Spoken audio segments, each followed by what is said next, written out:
The last few weeks have been pretty crazy for me. My game Grapples Galore finally released into early access on Steam, and a lot of people played it.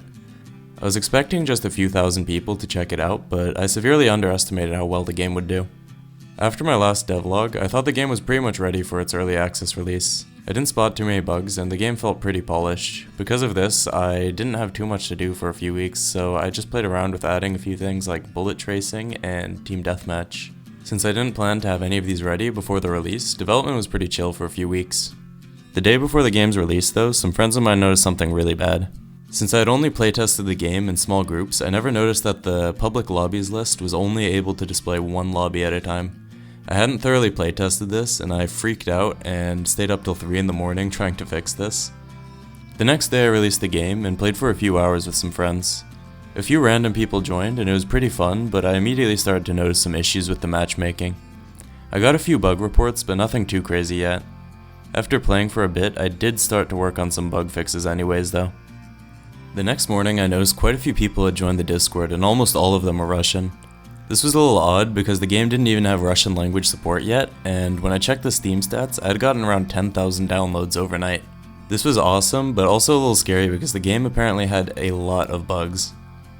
A little later into the day, someone on my Discord let me know that my game was posted onto a giant Russian Telegram group chat, and that's what caused that massive spike in downloads.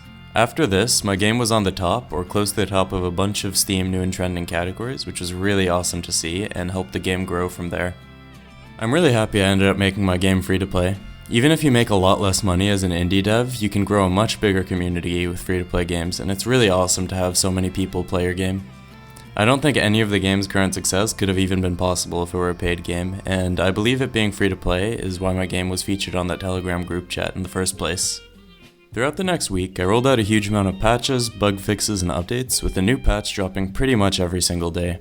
I was working at least 12 hours a day, and this was obviously unsustainable, but I kept going trying to get the game into at least a somewhat stable state.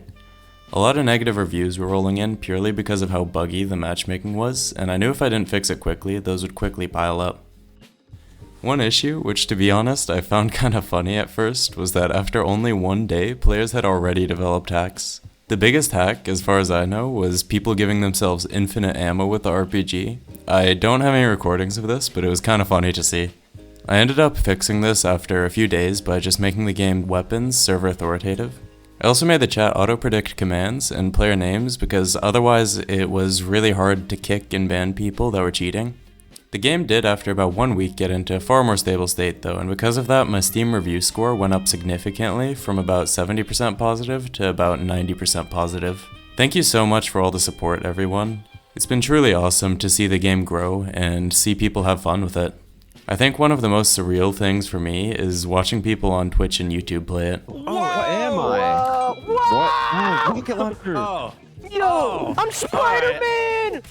Yeah, that's Spider-Man, I got shit on me! There's... I got you, cartoons. I got you. No, let me go! Get to it! Help! I'm getting revived! Let me go! Let me go!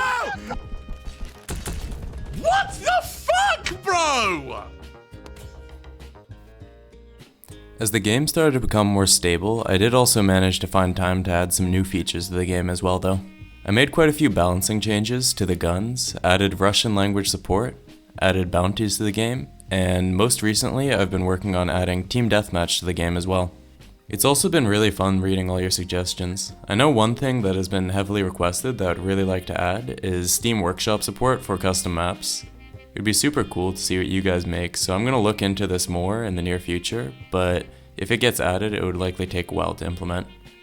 Thanks for watching. Check out Grapples Galore if you haven't already, and if you want to support the game's development, please consider checking out the DLC. See you next time. Bye.